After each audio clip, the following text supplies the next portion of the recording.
For if one is remembered by a friend, one is never truly gone.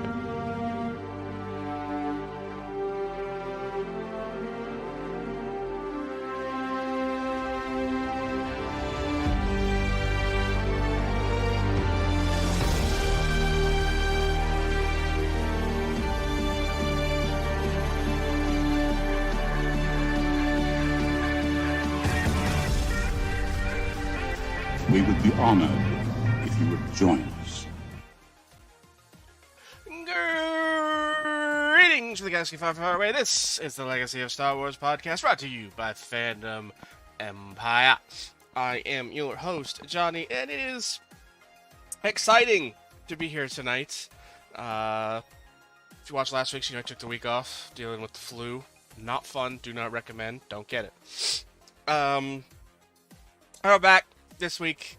We don't really have a lot to talk about, but you know, it's definitely going to be a fun, exciting show that we do definitely have a lot to talk about, since we didn't do it last week because I wasn't there. Joining me tonight, as always, my usual co-hosts and colleagues. Randy, how you doing tonight?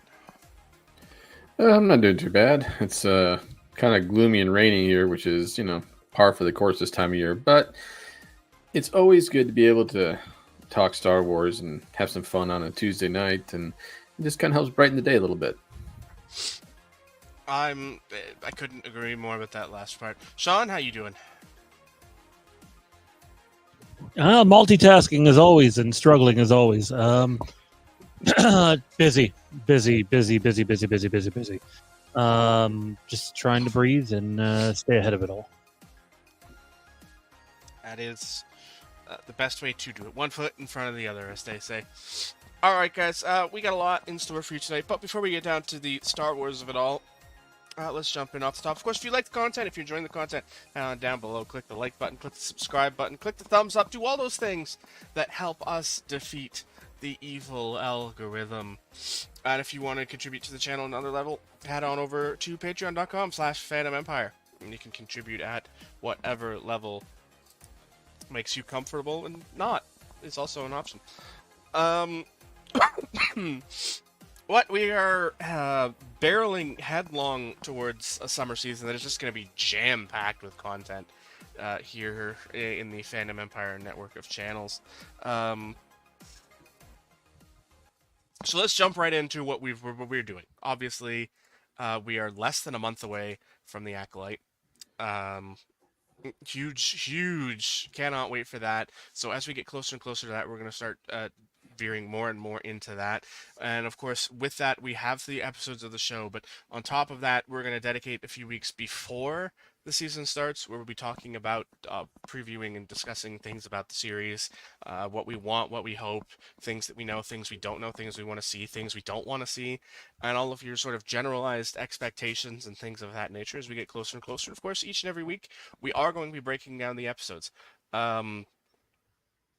We are not, if you're watching live, you'll know that we usually go live somewhere between 9 and 9:30. Obviously, we won't be doing that during the release window of the series, because obviously the series drops Tuesday nights, 9 o'clock. So, obviously, we will not be live doing that, because we'll be, of course, watching the episodes, much like everybody else. However, we will be on immediately after we conclude that. So, somewhere depending on the length of episode, obviously, somewhere in the 10:15 to 10:30 area is what we're shooting for, to be on to get started and talk about the episode we just watched and break it down and review it and discuss it and all of those fun things that excuse me, that you do when you're watching a series as it airs. If you watched our previous content for Ahsoka, you'll understand, and you'll know how we do things. Obviously, we did the live reactions for those as well, so that's what we'll continue doing with each of these. And of course, as these episodes go, we'll be ranking them to sort of create our lists of obviously these will be the fresh. This will be the first rewatches, so there's not going to be rewatches or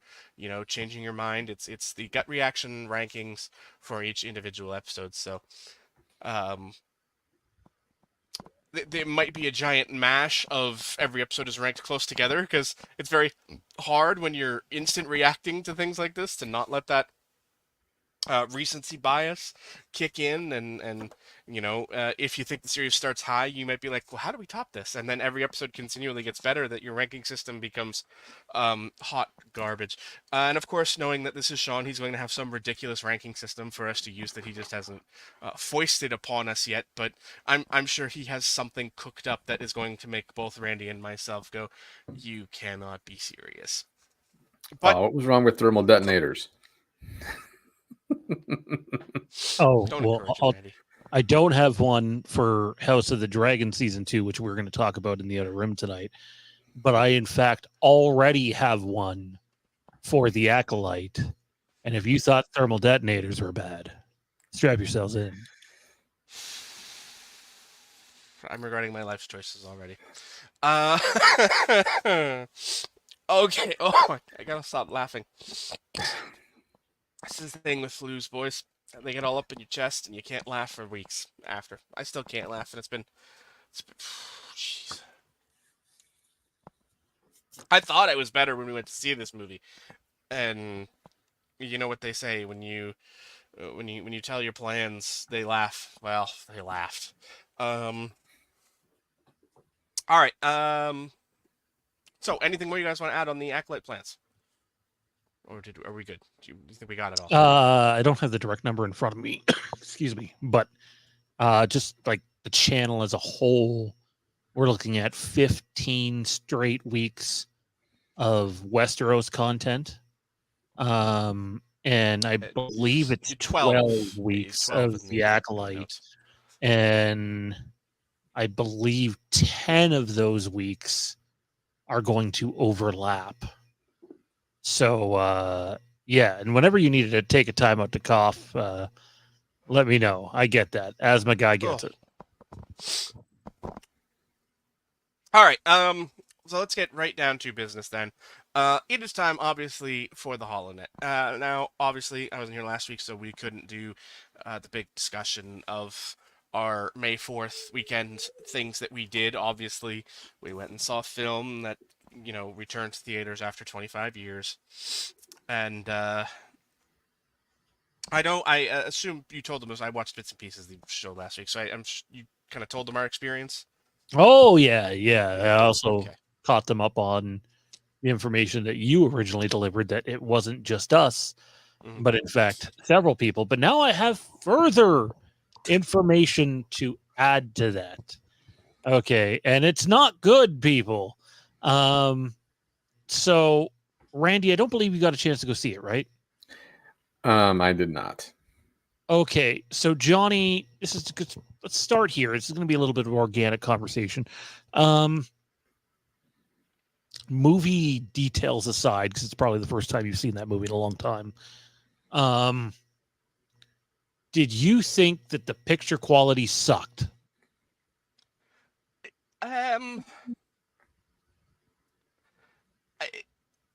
Sucked, I think, is a little extreme, but it wasn't as sharp and crisp as I would have expected. It felt like we were watching, dare I say, something in 720, maybe, at best 1080. And I thought that it was just me, And I talked to Jade about it. And she said, well, no, I was sitting here on the couch watching Phantom Menace with Jensen again, and the quality of Phantom Menace here compared to the theater was night and day. Like, it's way better on the home TV. So then I thought, for shits and giggles, let's reach out to a couple of buddies. Now, Toronto, if you went to Toronto to see the Phantom Menace, it was like most places in the States, well advertised, a lot of theaters.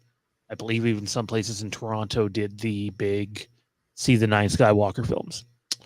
And apparently, screens in Toronto are fine, which means I feel like some theaters were just taking, an old print of this movie and playing it. Like, our theater, we did the experience last week. Like, I don't want to bitch too much, because at the end of the day, we walked out with 3 passes to go see something else. So it's like, they did what they could. Net wash. Yeah. So I don't blame Landmark and then whatever the parent company that owns them and Cineplex is. I don't blame them. But originally, you and I were ready to blame them. And then we find out, no, this is once again just a terrible mishandling by Lucasfilm and Disney. And the real unfortunate part about that is if you look at how much money it made worldwide that weekend, there was a chance to do even more damage and bring in more money if you would have handled that better. And they kind of dropped the ball. So I don't want to spend all episode going on about that. But I did find that the picture quality of our screening after sitting here and watching some of it again with Jensen was fucking awful and brutal and just the biggest place it stands out are honestly the non-action scenes, the scenes where they're just walking slowly and like I'm looking like, oh my god, like we're watching the dinner with Jar Jar and Qui-Gon and Shmi and all that, and I'm like, oh my god, this looked like utter shit in the movie theater, and on this TV it looks like if you hadn't seen this movie it might have been something that was just filmed yesterday. That's a problem. That's a big problem in my opinion. All that being said, Johnny, I think all eyes and ears are on you here. How did you feel about your experience? Because in terms of just watching the movie, not that obviously we had the disappointment of the accolade shit and just that nothing's not going to make you disappointed in that. But I have a hunch someone didn't feel as poorly about that movie as he thought he was going to. Oh, nobody. No. No? Oh, No. okay. There was so much more walk and talk than I remembered. I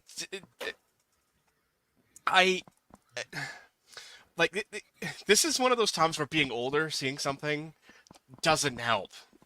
It actually makes it worse because younger me sort of romanticized the action.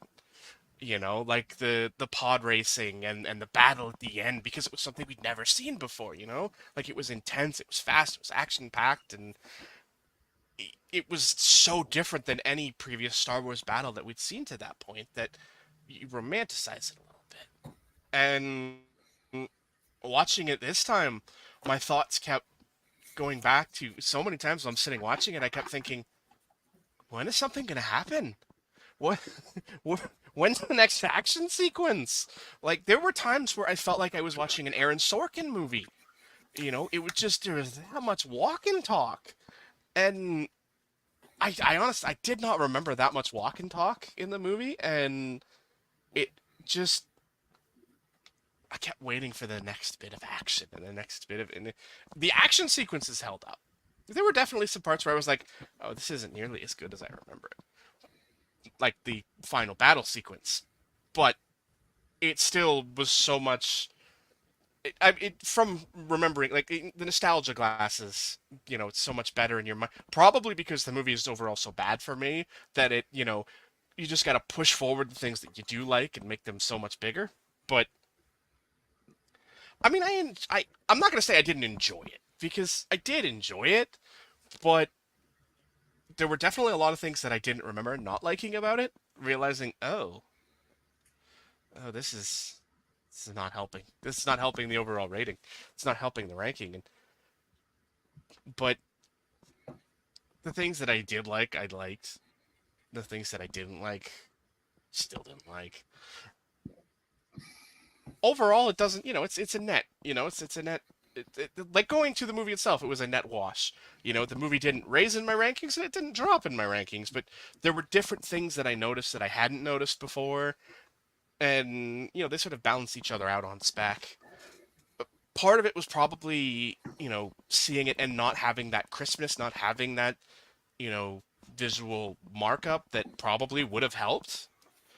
Because there was definitely a lot that I noticed being like, oh, that looks not good. This doesn't look, you know? But overall, I had fun, which is the most important thing. You know, I Yeah, okay. I was pretty pissed. I didn't get to see the Acolyte footage because that was a solid 75% the whole reason I was there. But the Phantom Menace is still the Phantom Menace. It's not the worst Star Wars movie, but it didn't redeem itself in my eyes in any way.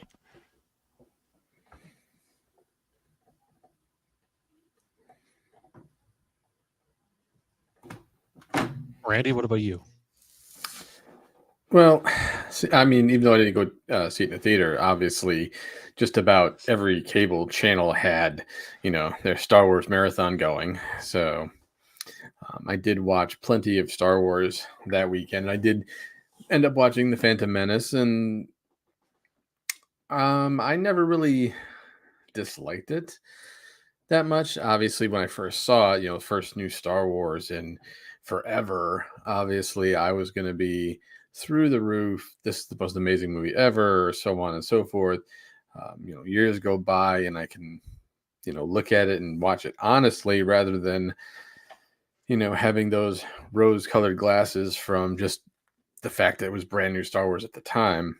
Um, Obviously, some of it's a bit corny, but that's George Lucas for you, especially when it comes to trying to hype up a character to sell to kiddies. Um, but a lot of the action was great. Every time I watch it, I can't complain about the action scenes. I thought it was really cool getting to see Jedi in a different level versus what we saw in the original trilogy. So getting to see a little bit more of the force powers and lightsaber work and things like that. I thought that was really cool. It didn't, like I said, it's like some of the Tatooine stuff was a little for me. One of the things I think I noticed throughout the entire trilogy, prequel trilogy, is like you talk about walk and talk, but it's this slow walk. Hmm. It's not even. It's like, wait a second. And of course, when you're talking about that, I flash back to Attack of the Clones with Mace Windu walking down that hallway with like super slow. Or in Revenge of the Sith, you see Anakin and Palpatine walking back really slow after they're in his office. Like I'm going, man, that George Lucas likes to do that, doesn't he? But the action pieces, like I said, always have held up pretty well. Um, I always like the space, dog fights. That's something that always drew me with Star Wars. Obviously, the penultimate lightsaber duel at the end is always going to be one of my all-time favorites, just because the first time you see a double-bladed lightsaber and you just see a Force user at their peak physical ability, that is always so cool because you didn't know what to expect until you actually finally saw it, and you're just like, okay, so this is what Jedi are supposed to be like. Okay, gotcha.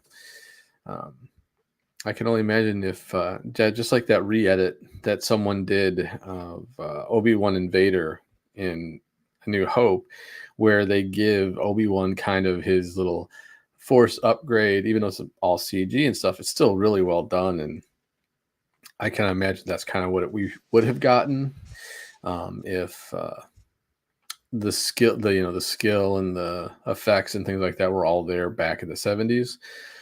But it's the movie still holds up for me. I will watch it if it's on TV. It's not something I go out of my way to watch, but if it's on, I'm going to watch it just because I do have very fond memories of that movie.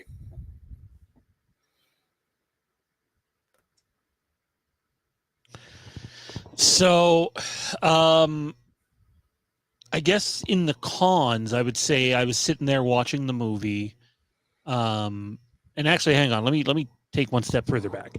So my son, my 4-year-old, lasted right up until they got to the Gungan city, and then he was done, and he woke up right before basically the last act, where everything is nuts for the last half hour of the movie.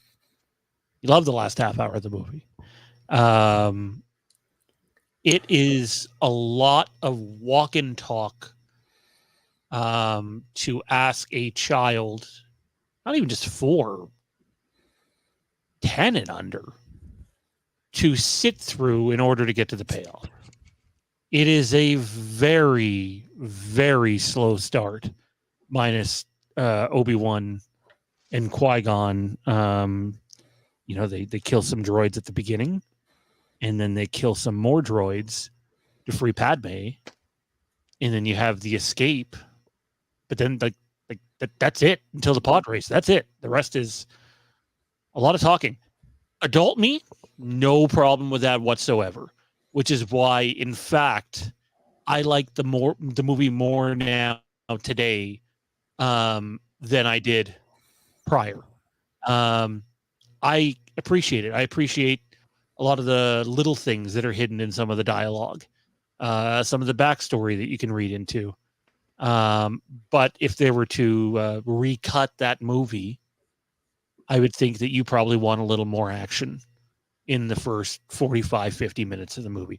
Not even a ton, but throw 5 more minutes in there somewhere for the kids. Now I sort of understand why it didn't resonate with some of the kids.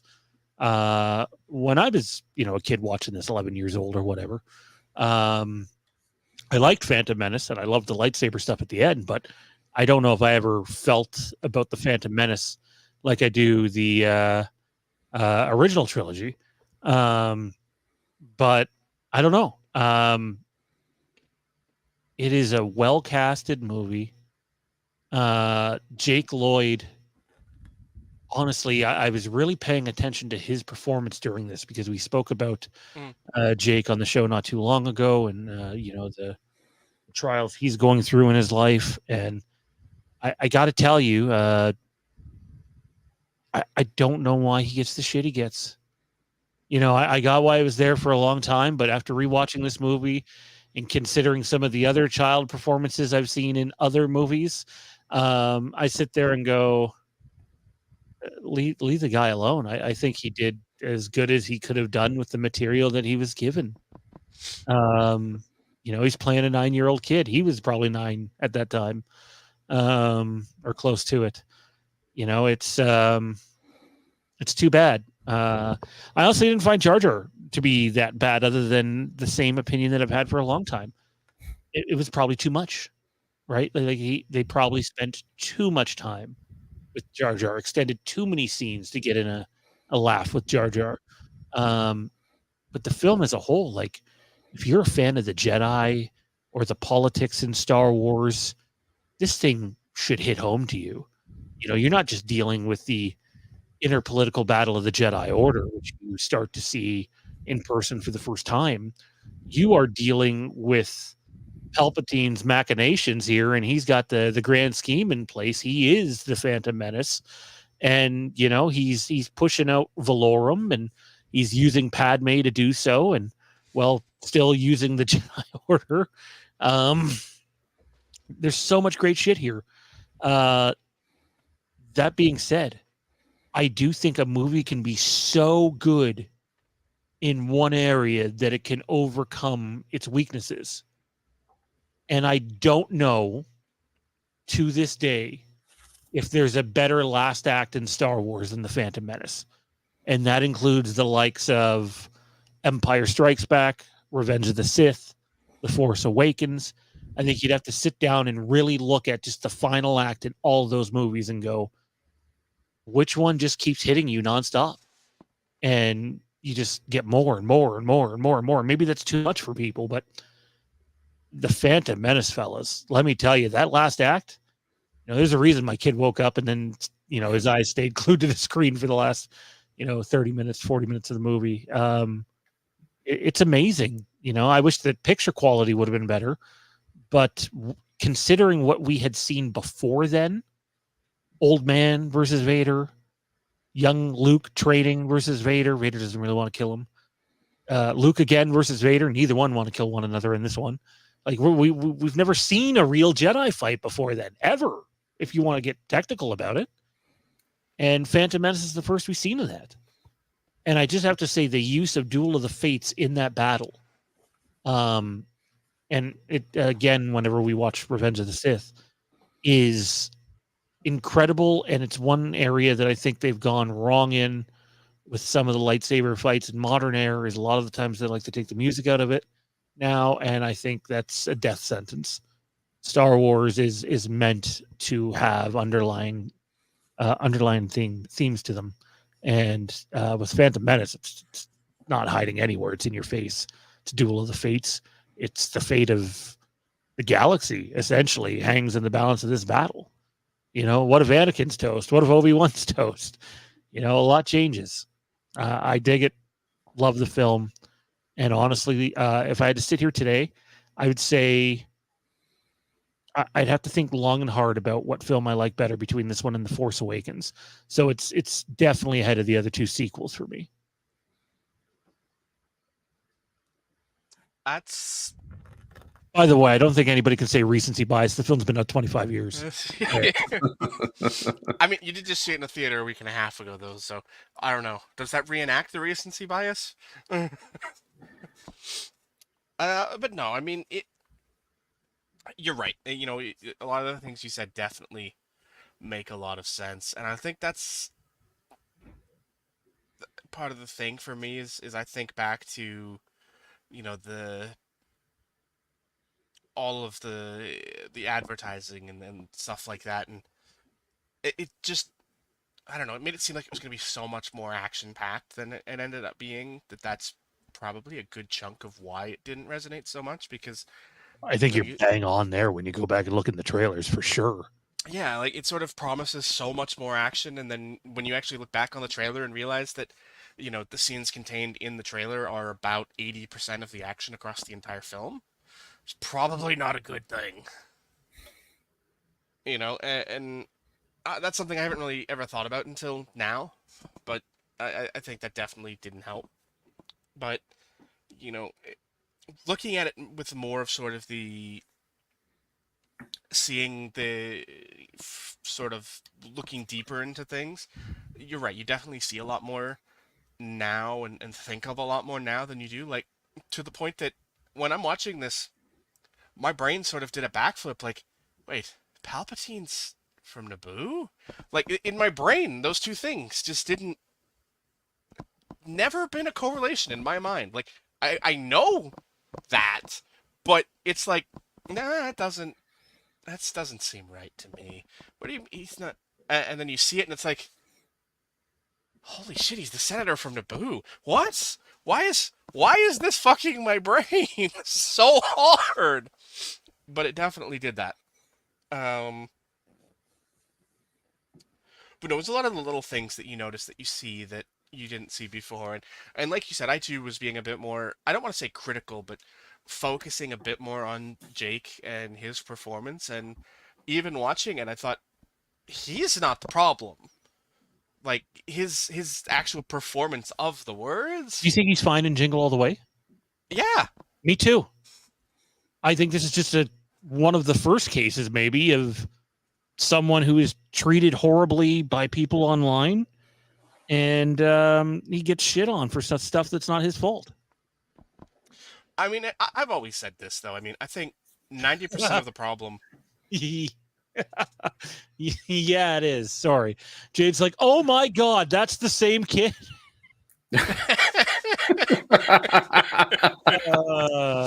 I remember when I had that recollection. It wasn't even that long ago either. But like, his performance was fine. You see sort of the emotion in the character and the loneliness and the longing for wanting so much more. And you can see all that in Jake's performance.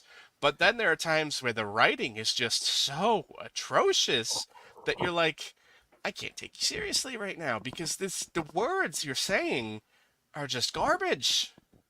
It's mouth vomit and doesn't yuck. But it's not the performance. Because, I don't care how talented an actor you are, if you give bad writing to great actors, it's still going to look bad. I mean, a prime example of that is Sam Jackson. Let's be honest. Mace Windu is not out there giving you a performance of one of the most intense actors in history. That's one thing Sam Jackson can do is bring the intensity, bring the heat. And if you look at Mace Windu, he is this subpar,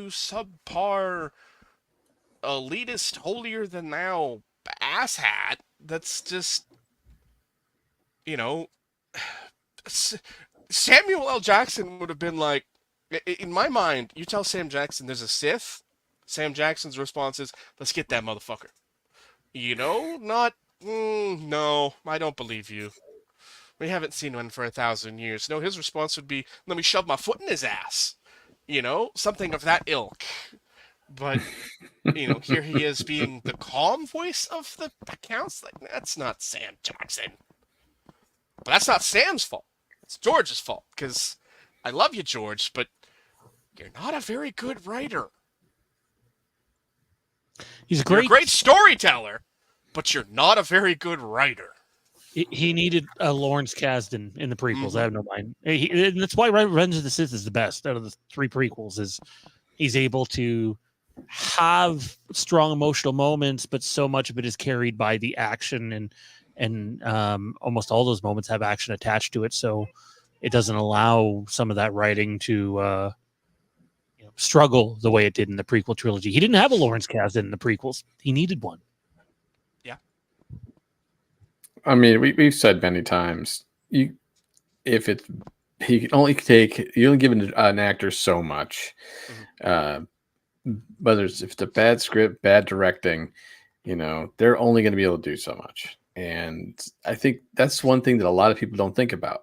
And that's why it is a shame that Jake Lloyd got the crap he did online, because, when you go out there and give your all, and you can tell they're giving their all, that they actually care, that they're at least trying to have fun with it. And, it comes across the way it does. Obviously there's other issues there. This was the first movie where the mob had a megaphone. And it shows. Because if you look back on it, like how much, I guarantee it, if Empire comes out in the social media era, fans are endlessly mocking the reveal that he's his father, because let's be honest, as far as performances go, it leaves a little to be desired in Luke's response. Like from an emotional standpoint, it leaves a little to be desired, but it holds up so well because it doesn't, it's not drowned out by the millions of voices that Jake's performance got, because the mob had a megaphone now, and every person who thinks it sucks can post it online, and it's a million snowballs rolling down a hill. Well, I mean, and back then, if that was the case, the only thing people would have to remember is that Mark Hamill wasn't reacting to that exact line. He was reacting to the one David Prowse told him, that Obi-Wan killed his father. So yeah, you're right. The level of emotion based on the 2 lines was definitely going to be different, and it is kind of a shame. I mean, it's cool though. It's cool the fact that Lucas decided to keep it a secret until James Earl Jones did his voiceover. I think that, but still, it's just the idea that I'm really curious now how much different that reaction could have been if it was the same line. And we'll never know, and that's fine. I mean, it's still an iconic moment, one of the greatest twists in cinema history. Oh, yeah. So I'm just glad that when you look at the original trilogy versus the prequels, and how the prequel era, unfortunately, was going to get destroyed by the early onset of social media. I mean, it's a shame. It's a shame that social media tends to ruin a lot of things. As much as a good tool it is, it does a lot of bad as well. And unfortunately, you have the people that just don't know when to shut the hell up. So it is what it is, unfortunately. The collective internet should have been forced to read Frankenstein. I'm not disagreeing with that.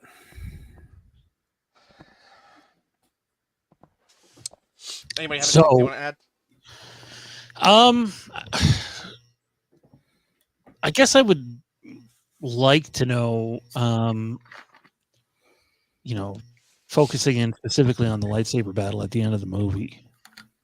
Off the top of your head, not that we're doing an official ranking right now, we can come back and do another one, which I don't think the three of us have gotten together and done like a big, hey, these are the best lightsaber I duels don't even think episode. we've ever done one. We might have done one way back in the day on Wastelands. Even then, it might have been like a top 3. And well, now we can include some of the TV stuff as well. So that's good. That'd be quite the list. I'm down to do an episode dedicated to that. So what I would ask is this: I'm going to change the question.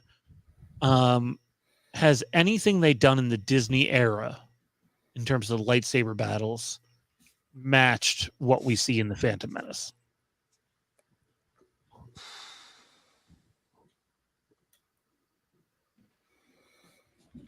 From a whole package perspective, no. There's definitely some individual moments in the Disney era that, I don't want to say seemed better in the lightsaber battles, but there was definitely some moments within them that hit a little harder for me and sort of got that oh shit response. But from a whole, no, I don't think there's anything that good. I agree. Yeah, I mean, I'm racking my brain here thinking about it. And I'm like, yeah, you're right. There's moments. There are certain moments where you just kind of go, wow, that was really cool, or holy shit. But when you're talking about telling a story and actually without really having dialogue, without really just, it's just a story where there's even some character development without saying any words. That's how impressive that duel is. And you mix in the music and just the emotion and all that. And no, I can't see anything in the Disney era that's actually come close to that. I genuinely forgot how little actual dialogue there was in that battle. And I'm watching it and I'm actually sort of realizing nobody said anything for a very long time. No. That's it. Yeah. It. Like you forget how you get so used to the monologuing you've gotten, even in later Star Wars films during battles, that you forget just how quiet that was, and that's certainly to the betterment of it. I'd say would probably be why, just sort of preliminary off the cuff, I'd probably say that would put that battle in the top 3 for me, from start to finish. I think it might even be number 2. I'd be shocked if it wasn't top 3 for me. The only one that comes close, from an emotional standpoint, would be the Kenobi Vader one at the end of Kenobi. But again, the most emotional part of that is after the battle is already over. Mm-hmm. And you get a tiny glimpse of Anakin, and it's there to break your heart, basically, and to break Kenobi's heart. And but again, that's after the battle. So not that the battle was bad, it's probably the best they've done, but it also feels very Superman like at times, a little over the top at times in that battle. But at that point in time, I don't really know what the excuse for Kenobi to automatically have all of his stuff back, but Vader's primetime Vader in the suit hunting Jedi down, and never again there's a misconception. People think he's stronger in the suit. He's not. He was stronger out of the suit as Anakin at the end of Revenge of the Sith. The suit was built to limit what he could do. Built to torture him. For sure. Absolutely. And while he might become stronger with the Force, per se, as an overall opponent, he's not. Problem is, there's not a whole lot of top tier Jedi left to go take him down at that point, and you kind of got to go through the entire Imperial Empire to get to him. So good luck with that. And most people don't even know he fucking exists in new canon. So there's that little caveat as well.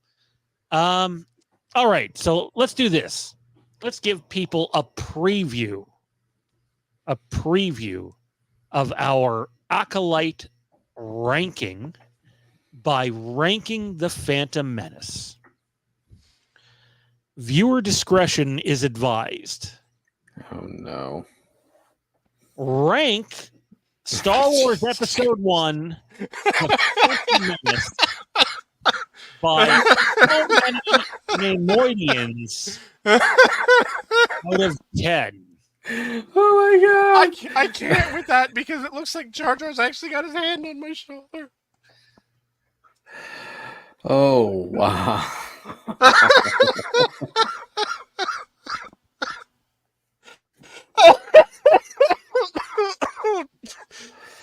Johnny has died.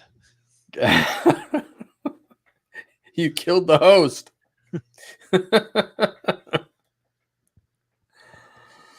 So yes, and the reason for this is, as we know, given some of the footage that's come out of the Acolyte, the Neimoidians are present in the Acolyte, so it felt like a fun little thing to do for the Acolyte and have a little bit of a laugh in the meantime. So you can do 0.5s, cannot do 0.2, 0.3, 0.7, 0.8999.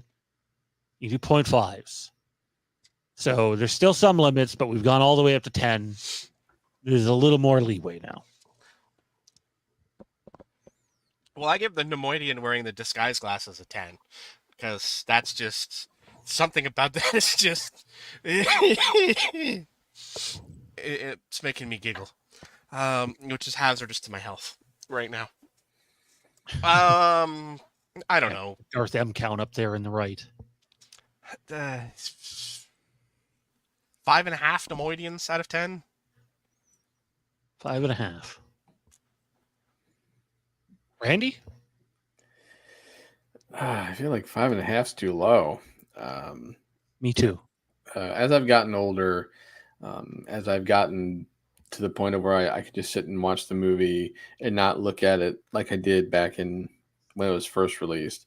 Because back when it was first released, I'd have been like, this is a 9 or 9.5. But no, we're going to be more realistic now that I'm older, wiser, a little more seasoned when it comes to this sort of thing. And I'm going to give it a 7.5. I am going to give the Phantom Menace 8 wonderful Neimoidians out of 10. Honestly, if it wasn't for the pacing in the first half of the movie, it'd probably be way better. People complain about the CG in the prequels, and some of it is warranted. But to me, it's mainly warranted for one of the 3 films, not all 3 films. And I don't have an issue with the CG use in the Phantom Menace because it's not as heavy as the next 2 films. I think the film looks really good. And then you sort of break it down to acting. Well, they did what they could with the material. Writing, that's not great. Action, fantastic. Chemistry, great. The score? Are you going to tell me that this is a shitty score? Fuck no. John Williams did way better on this movie than anything he's done in the Disney era. So, yeah, to me, you add all that up and giving it a solid 8 Neimoidians out of 10, but Newt Gunray isn't one of the 8. That's the caveat. Fuck that guy. That's fair. I have a new favorite Neimoidian. It's sunglasses and ball and joint Neimoidian. That dude's having a day. Which one? There's 3. 4. There's sunglasses. Good sunglasses. Aviator sunglasses. Yeah. Stole that guy from the, I believe, the Star Wars Eclipse trailer. Well, he looks like he's seen some shit. He needs that. He needs that big cush. Oh, apparently it's George Lucas's birthday today. George is 80.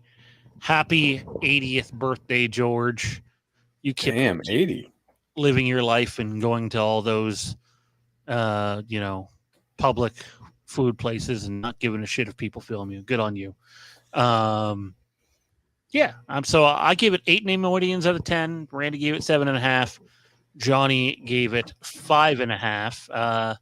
Any mathematicians want to figure out what our average score is for this? Averages out to a 7. A 7? Mm-hmm. Nice. Nice. 7 out of 10. To Johnny's great displeasure. It is to my great displeasure. It really is. I'm offended. I'm offended at these scores. That's too damn high. Too damn high! Hey, at least we're not giving a 7s out to Attack of the Clones, okay? Attack of the Clones might get 3. Or I worse digress. yet, giving 7s out to the Rise of Skywalker. That might get a 5. I don't know. That might be worse than the Phantom Menace now. I don't know. Oh, I cannot say The Rise of Skywalker is better than Attack of the Clones. I'm sorry, no.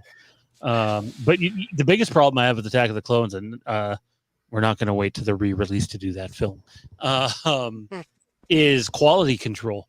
If you watch the opening sequence when the decoy ship and the Naboo starfighters are coming into Coruscant, it looks phenomenal.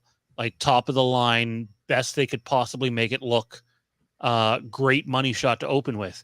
And then you look at the horrible Wiggles level CGI of the Jedi Temple. Randy referenced the scene earlier with Windu walking in it. And it's just like, and it's not just once, it's several times in the movie, or some of the shots on Camino where it's practical and looks great, like in the hallways, and some of the other ones that don't look great. It's just terrible. Like, again, that opening sequence where from them in space to landing to the ship blowing up is as good as you could want. Even the Obi-Wan Anakin Zam Wesell chase scene, pretty good for 2002. And then it's like, you know what? We don't need quality control anymore. We spent too much of the budget on that whole opening sequence. Now it's going to look like shit for the rest of the movie. And it's just jarring because then they go back to the locations that they used for Naboo. Naboo's heavy in Attack of the Clones as well. And it looks great. And it's really off-putting. And this is without me seeing the film again. It's hard to overcome that.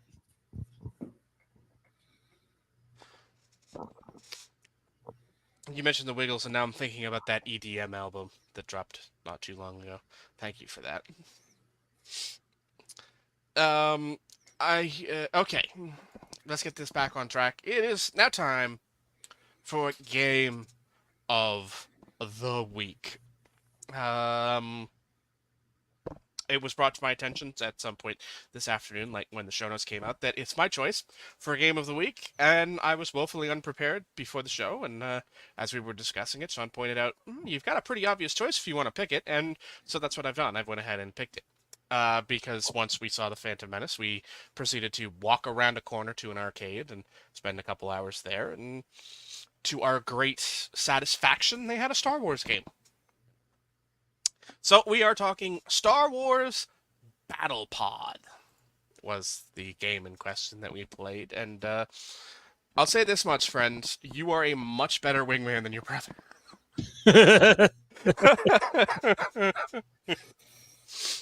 No, I digress. It was a fun game.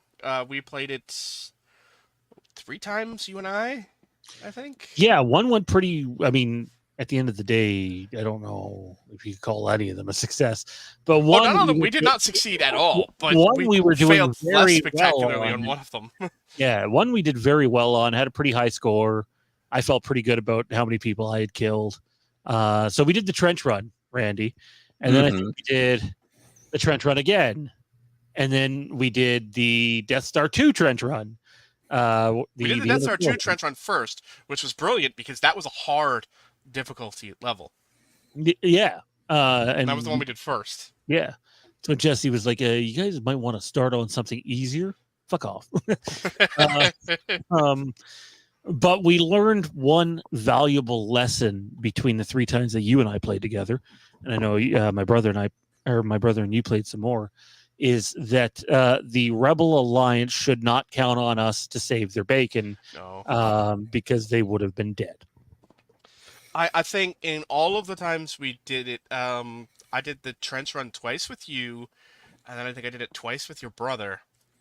And I think I was the only one that ever hit the proton torpedo, and I only did it once out of 4 tries. It was not an easy thing to accomplish, because you both had to hit the torpedo into the... You both had to hit it for it to consider it a successful mission. We did not do that. Fun at though. all. Fun. Absolutely fun. Your brother and I, we did the Hoth one, which you and I didn't do. So we Yeah. were actually in the snow speeders on that one. Boy, oh boy. My score was great. I had a great run. Cannot say the same about your brother's score. It was very not good.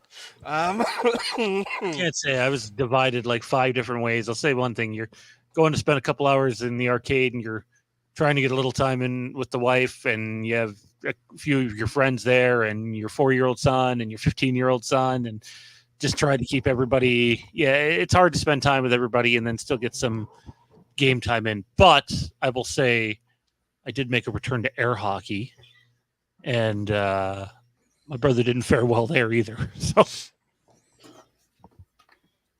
Yeah, did not go well for him. I had a great round, but then I was playing your 15-year-old son, so wait, who I won had that? a great round. Did you beat him? Oh, very much so. I think he only got 2-3 goals. I'd say it's my stellar defense that won me the round, but it was not. The puck was moving very slow that game. And by that I mean glacially slow. Like I hit it with everything I got in like the corner zigzags to try and get it in, and it is just not going at all. That's terrible. I liked Battle Pods. It was fun. It's always hard when you're at an arcade, right? Because like you want to play more because the rounds are pretty short, but then like you don't know if you're. Unlike some people who go to these places, I actually have consideration for others, and some of the people we ran into that day definitely didn't.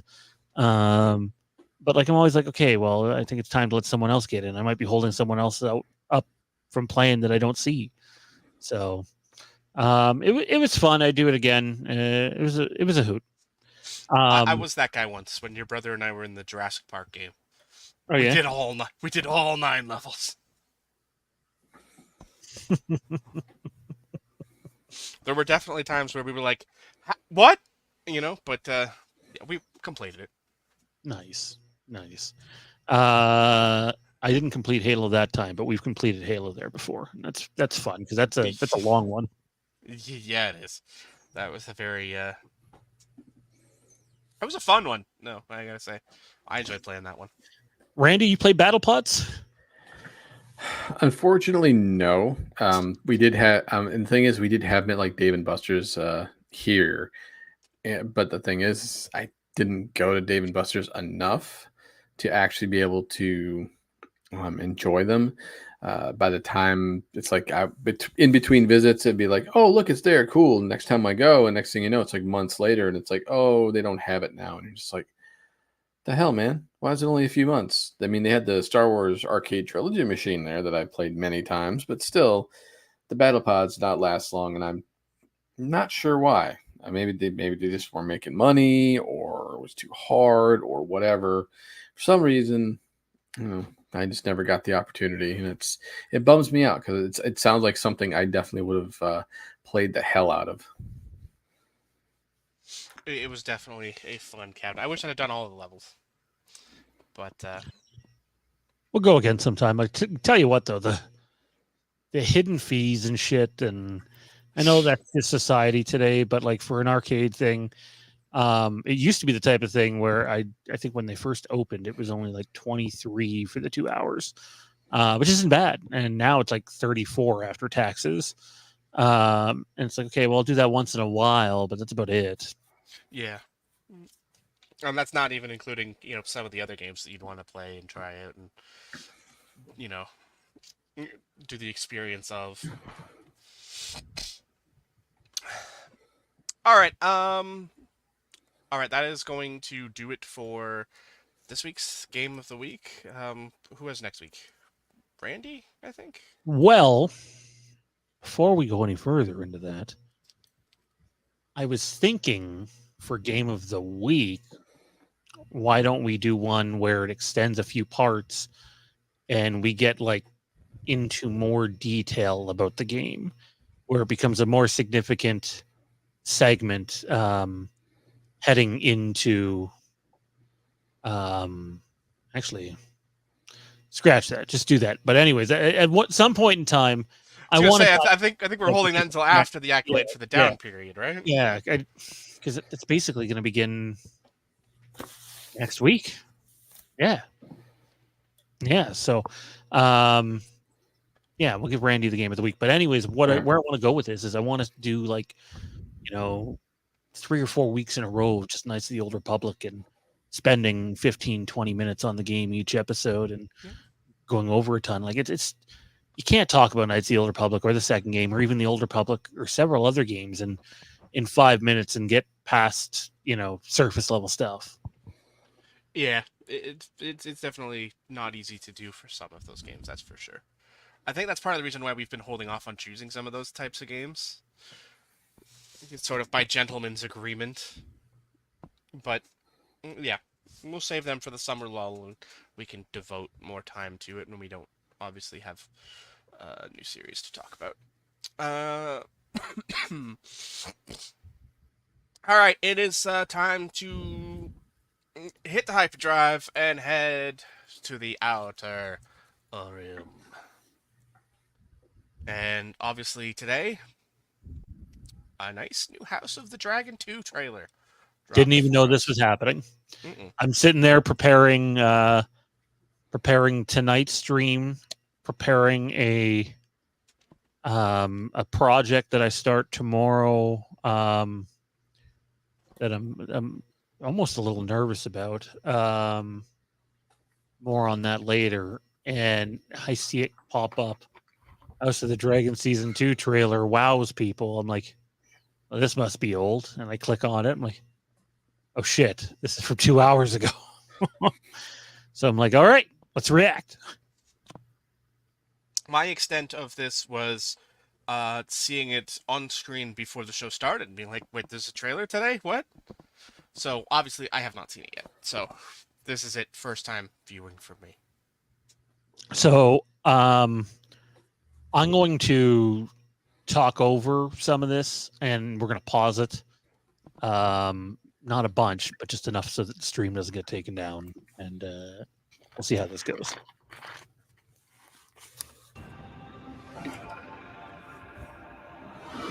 The Targaryen who sits the Iron Throne is not just a king or a queen.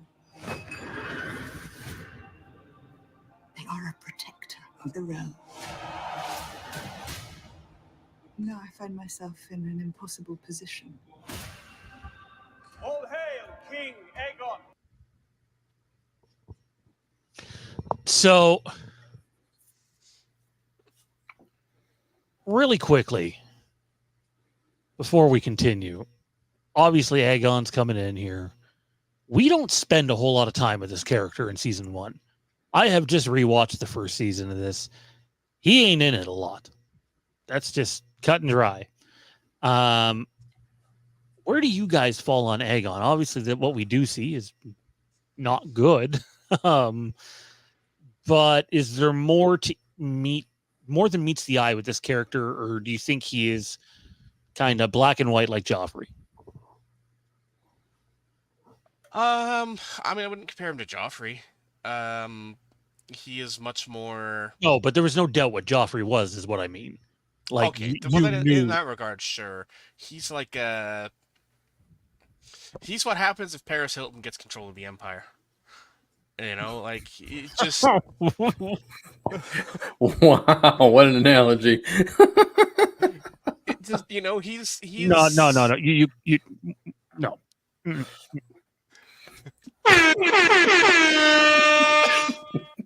All right, continue. Like he's sort of that, he's that vapid, only cares about himself king, and that's fine because, to a certain degree, it's not what he wants to do. It's not who he wants to be.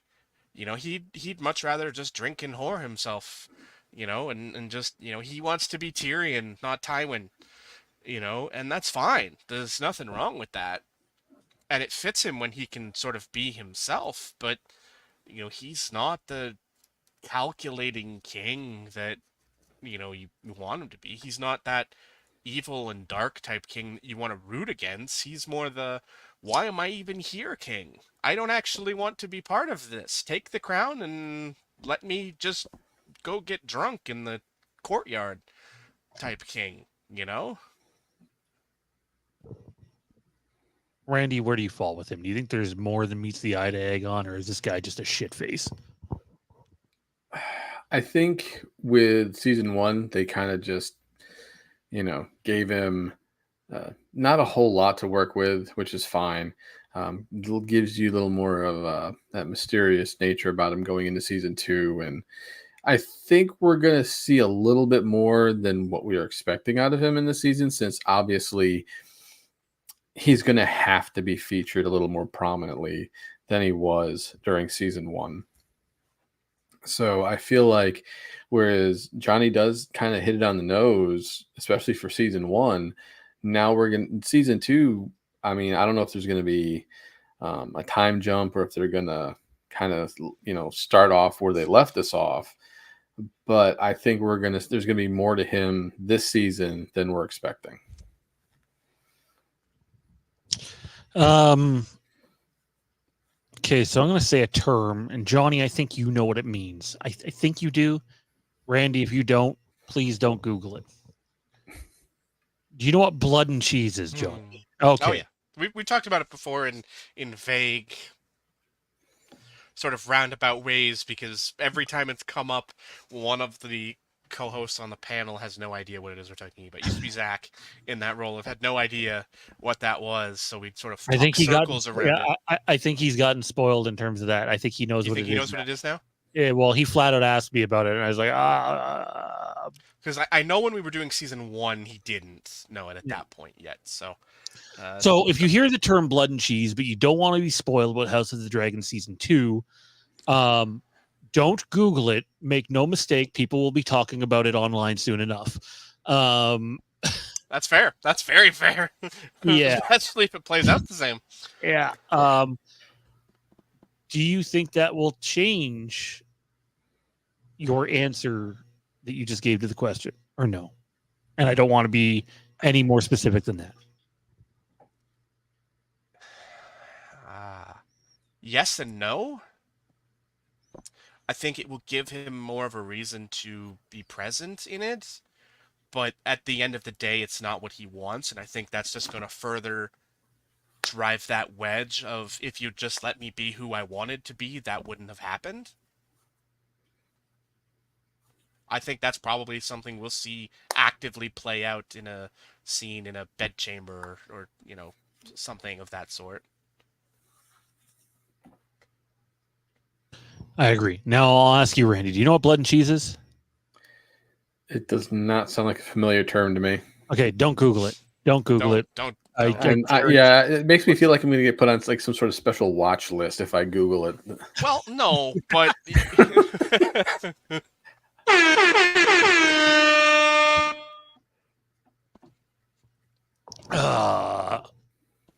don't Google it. No. And that goes for everyone watching this. If you don't know it and don't want to know it, don't Google it. Don't. Oh, you'll know it. Even in jest. But wait till you have to know it, sort of thing. You won't know it until you know it, but when you know it, you'll know it, and it'll be like, oh, that's what they meant. Oh, I see why they told us not to Google this. Yeah, you'll know it, and you'll be looking at your phone going, should I go to Twitter? Is that a good idea? I guarantee that will be trending number 1 that night whenever. We're not overhyping it either, by the way. It just, I mean, depending on how it's adapted on screen. Yeah, it has the potential to make everything in season 1 be like, oh, okay. Yeah, and there was a lot of WTF season 1 got social media talking moments as well. So, yeah, for sure. All right, let's get back to this.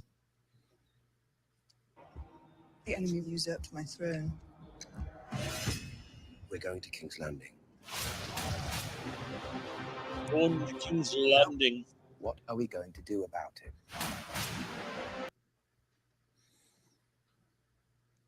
Are you kidding me? like, tell me you don't get a little bit aroused looking at this. Tell me.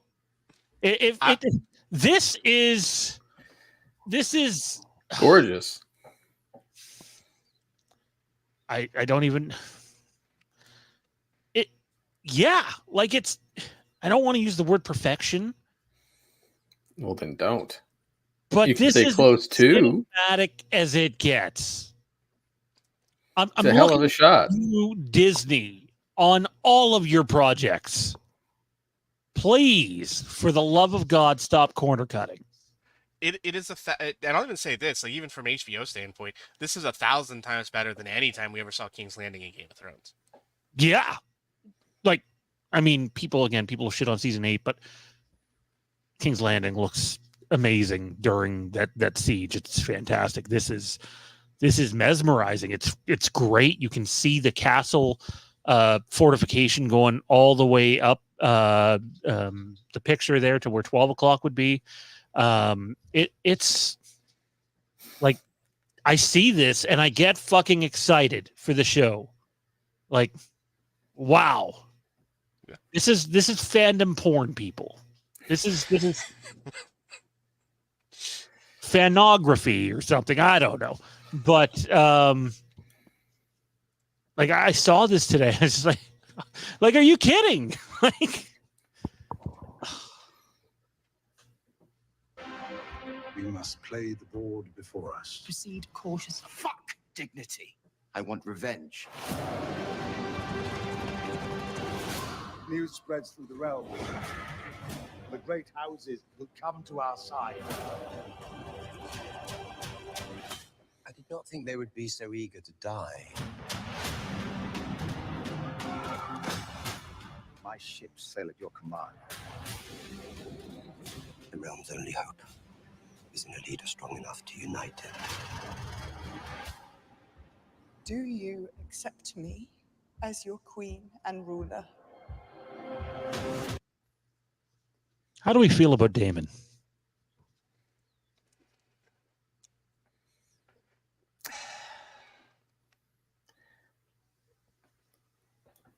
It's hard to describe because I always look at him as he's just the consummate wild card. It's almost like you think you know what he's thinking, what he's feeling, just by the way he's given a look or whatnot. But then he kind of flips the script on you a little bit at times. I want to say his loyalties are where they should be, but I don't know. There's something about him. There's that part of me that feels like in his own way he's playing for himself, and that he's just waiting for an opportunity. But again, that's the type of character he strikes me as. Some people just want to watch the world burn. And I think that's him. You know, like Daemon wants to watch the world burn and then be the guy standing atop the ashes. And that's fine, because as far as a weapon goes, that's the kind you want on your side, you know? He is a tactician above anyone else we've seen. You know, he has a tactical mind that is, I'd argue, one of the best we've seen in Game of Thrones, period. In the canon, period. But he is a coiled viper, and he is just as likely to bite your hand as he is to bite your enemies. And I think that's what we're seeing play out here. You know, this is I don't want to say loyalty, but if there's one thing I will give him is that he is a man who loves with his whole being. And I think that's the difference between, you know, his relationship with Rhaenyra versus the relationship with his brother. I think at the end of the day, he is loyal to his family. But I think the way, if you think back to the season finale, season 1, you get focused on how Rhaenyra is feeling at the end of it, because that's what they show us. We see her response. We see the turn. We see the evil look in her eye. so that you forget, a third of the way into the episode, Daemon is devastated and rocked emotionally at the side of the beach at the loss of his brother. And given how his mind works, and from what we've seen in the show, it's not a stretch for him to go, yeah, they killed him and have been killing him for a very long time. So while I think that he's loyal to Rhaenyra, I actually believe his first loyalty is to his brother and what had happened there. And so I think he's going to do things that probably he should not do, because in his mind he has to. He's definitely going to do things he shouldn't do. But that's... It wouldn't be Daemon if he didn't. That's Let's try not to go there. Well, it's hard not to go there after the conversation we had a little bit ago. But, you're not wrong about his relationship to his brother, and I think that's part of it, but Daemon's mind, Rhaenyra is the one person who never abandoned him. He's never felt abandoned by, and I think that's the difference for where his, overall loyalties lie. He felt like his brother sort of cast him aside, and, to a degree he did. But, he always, he kept coming back. He kept coming back because of that love. But Rhaenyra is the one person who never cast him aside, who always stood beside him and married him despite, the wishes of her father. But I think that's what will make the difference at the end of the day.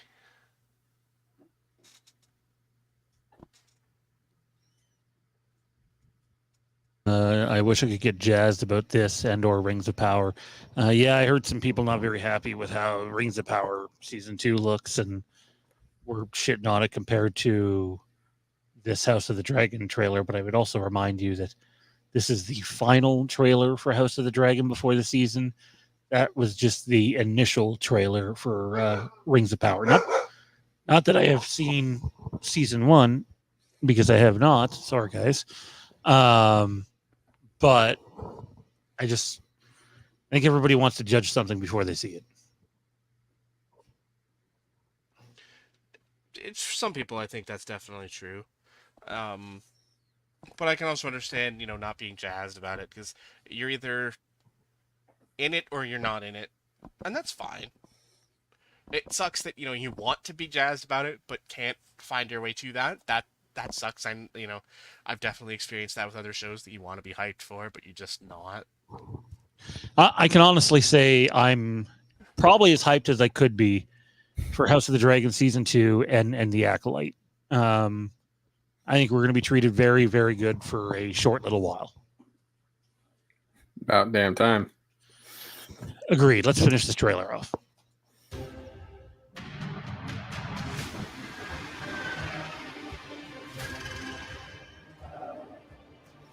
This senseless war will end.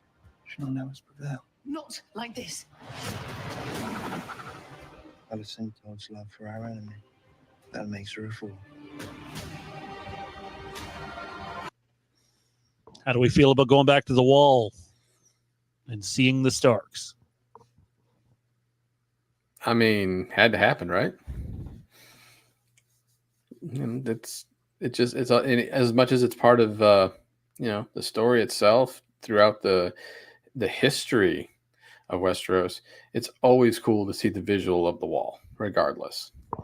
It's nice to see it back in one piece after what we saw in season 8. So, judging by the size of that bloody sword on that Stark's back, I can only assume, I forget the name of it, that is the same sword that Ned wields. And by wields, I mean never wields. It only uses it to take people's heads. Okay. Any thoughts on the Starks coming back, Johnny? I'm always foreseeing the Starks. You're right. That definitely does look like ice. Um, yeah, I'm all foreseeing the Starks. Their relationship to the Targaryens is obviously hugely important to the overall sort of, uh, you know, Song of Ice and Fire universe. So I enjoy seeing it, and it's nice putting more faces to names you heard about in the past, and sort of adding context to the stories and things that you've heard, and seeing the wall again will be nice because it was a place that I think I always like seeing the wall and being at the wall. Yeah, I mean it's nostalgia, right? It's definitely a nostalgia ticket for us now.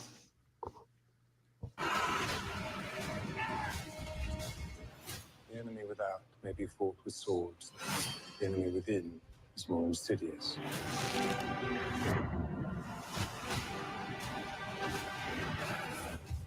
There is more than one way to fight a war.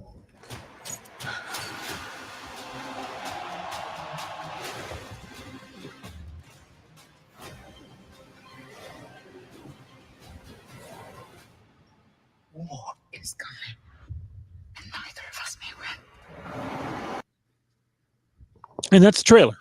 I got to tell you, if you were looking for one last,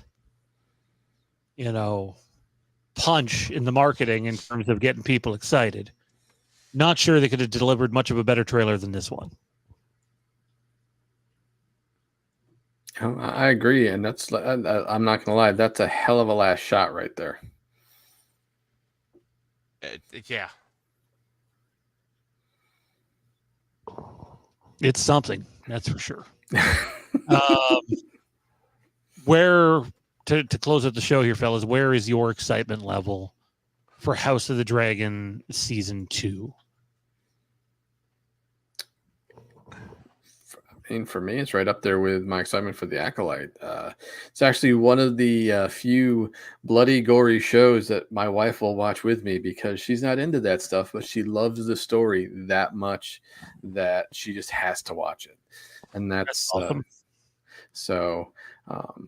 Yeah, once when it airs, we'll be watching it together, which is it's like all I ever want. It's like all the cool shit out there, whether it's be the Acolyte or House of the Dragon or whatever, all that stuff.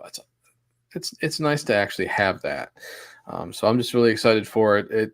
I hate the fact we have to wait as long as we do in between seasons, but you know what? It's worth the wait. They've proven that the show is worth the wait. So, and I can't wait, and I just can't wait to see the surprises in store because I haven't read any of the books. So for me, it's just brand new content. Whereas I know some people have read all the books and are kind of boned up on everything. I usually tend to wait until the series is done before I go read books. But so like I said, it's new content. It's exciting.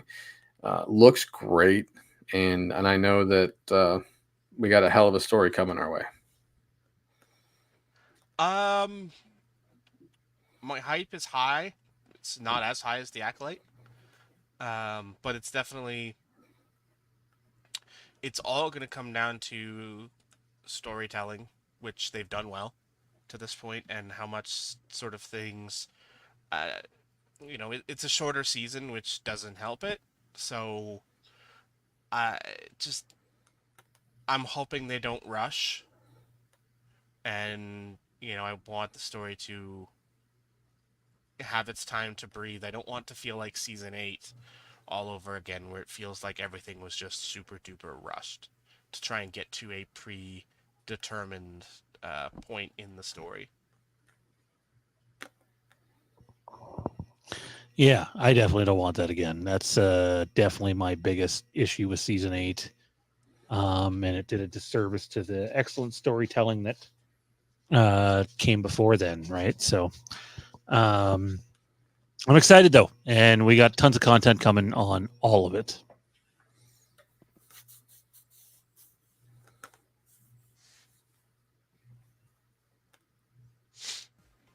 All right, well, that is going to bring us to the end of the show.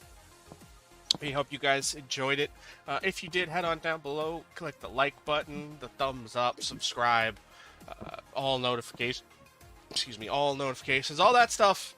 Leave a comment down below. That helps us defeat the evil algorithm. If you want to contribute to the channel at another level, you can head on over to patreon.com/Fandom Empire, where you can contribute at any level you're comfortable doing. Alright guys, obviously, like we said, lots of big stuff coming up here in the near future here on the channel. Our Acolyte coverage starting very, very soon, possibly even next week. Obviously, over on Legacy of Westeros, you got all of this stuff coming. House of the Dragon Season 2 coming. Monday nights, tonight in Haddonfield. Keep your eyes peeled on the channel, all that good stuff. And keep your eyes open, Legacy of Smallville. Did you guys film that? No. No? Okay. Well, there you go. Keep your eyes open to that. Coming soon, Legacy of Smallville, as well as all the other stuff we get coming. It's going to be a really busy couple of months here at Fandom Empire, so keep your eyes and ears open for all of that. And if it, I'll add this one in. This has nothing to do with Fandom Empire. But if you're a hockey fan and a certain hockey team and you like being punished, then you can check out this project that's starting. And we record episode 1 tomorrow. So looking forward to that. My buddy Brandon and I are going to grieve together. This should be therapeutic. All right, well, there you go. Keep your eyes and ears open for all that stuff. Like I said, head down below, like, thumbs up, subscribe, leave a comment, all that stuff. Help us defeat the evil algorithm. Randy, anything you want to plug on the way out? Nothing much at the moment. Like it's been on kind of a hiatus with the sports where we haven't really recorded anything since I think the Super Bowl.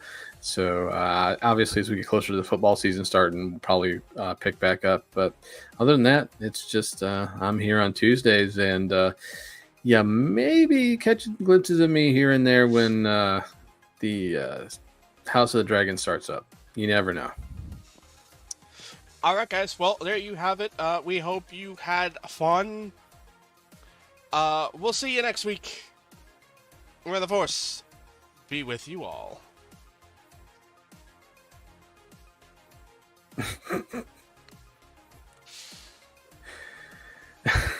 Fuck midichlorians. Hey, at least it's not the other one. I spoke too soon. Of course you did.